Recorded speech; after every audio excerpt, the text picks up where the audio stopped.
สวัสดีสุดท้ายจะไม่ขอไว้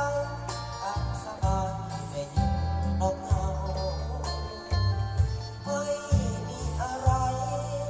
มอบให้ในวันวิวาขอให้โชคดีเถิดนาขออำลาที่ด้วยเสียง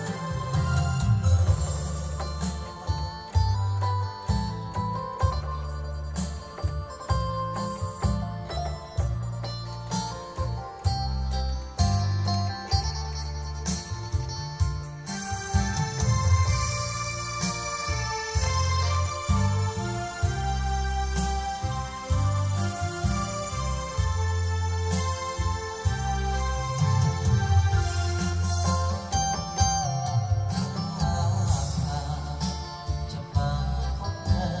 ที่มีขอส่งมือคนนี้ก็เพราะไม่มีอะไรเสียหายลำพาเพลิดเดินเปรียบเหมือนลายเส้นตกไป